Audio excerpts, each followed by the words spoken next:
A common pitfall that really slows down a couple's ability to work through conflict and issues together is from really having a lack of what is possible if the issues you guys are facing, the challenges you face, the conflict you deal with was not there, or otherwise known as your unifying couples or relationship goals. The vision that pulls both of you together to want to work towards a common direction, right? Now, why am I saying this? Because so often the issues, the problems, the hurdles, if you will, the obstacles take center stage in both people's minds in a relationship. Now, why is that? Because our brains are designed to focus on problems, right? The things we're fearful of, the things that may harm us, the things that may bring us pain. Because if we don't focus on it, you might be harmed. So the issues get all the attention. And that's exactly where people wind up falling into the trap, the pitfall of spending too much time focusing on the story of the issue, talking about all the bits and the pieces versus getting out to the core root to the problem. But here's the piece. The only thing that's going to keep you dialed in, if you're able to get to the root issue and stay disciplined enough to work through the new habit building that you're going to have to do, you and your partner both.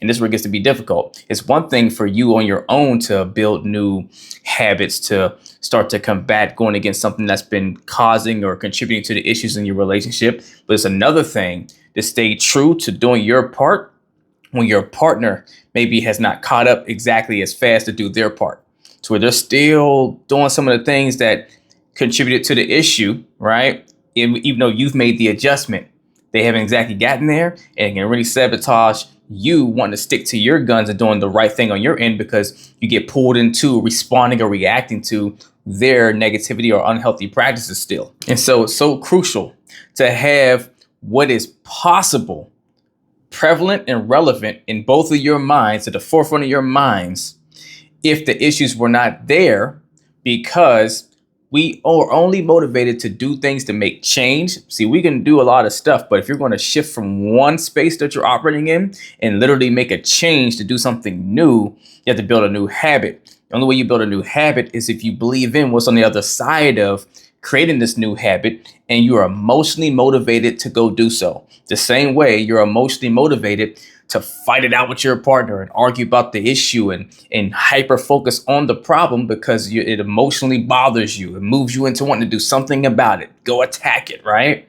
Same thing has to be said for what is possible if the issues weren't there. You have to have a vision for what could we be doing together if we weren't dealing with these things, and how do I feel about it, right? You got to get connected emotionally to motivate you to stick in there and go through the trenches when your partner's having a day that they're not doing their best at doing their part, or vice versa, so that your partner can offer you grace.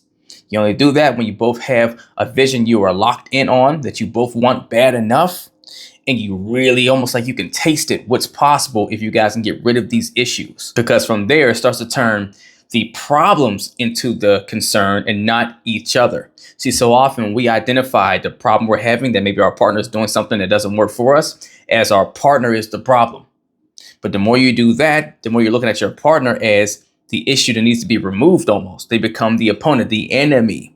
Your partner's not the problem, or you're not the problem. The problem is the problem. The thing you're dealing with is the problem. The thing your partner's doing is the problem. Focus on that, and what the core root to that is, motivated by what's possible if the problems are not a thing.